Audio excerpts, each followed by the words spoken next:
and prosper would need to be around 10, 11, 12% per year.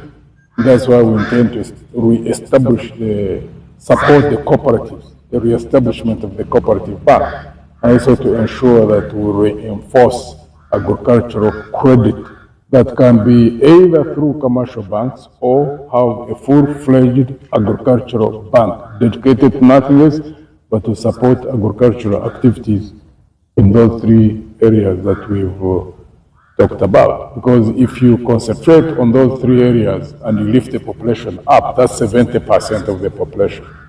And then you also put resources for those who go into agro-processing. Agro-processing, of course, creates market for those who are farming and also creation of jobs. And therefore, that creates a vibrant economy. And the more vibrant the economy is, the more expansion there is. And therefore, it becomes also a base for industrial expansion and therefore creation of jobs.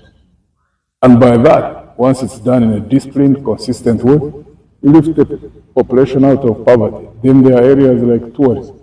This area specifically, not much attention has been paid so far. We believe that this is an area which can be, when there is focus from government, by one, having the experts in tourism do feasibility studies that can guide the investments that would need to be made.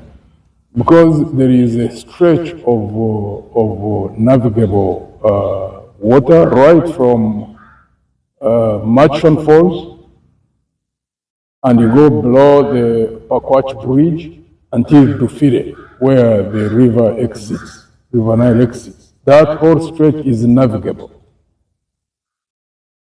But there are there's a very, very low level of investment in that area in terms of tourism. If once it is fully exploited through different focal areas, one provision of road networks that would enable one to move like from Pakwach along either side of the river, whether east, whether west, until the exit, so that there are people who can invest into expansion of accommodation. There would have to be access roads, also water provision, clean water provision, and energy resources in terms of power. Once that is available, and there's a clear plan in which people can invest, local as well as whoever is interested in the area of tourism, they can establish those. And therefore, that in itself becomes a market for local producers. Because if you have, I understand there is the marshlands along that whole area. There are so many bird species. And there are people all over the world who focus a lot on some of those areas, like bird watching. Uganda, I understand, has got 20% of the species in the whole world.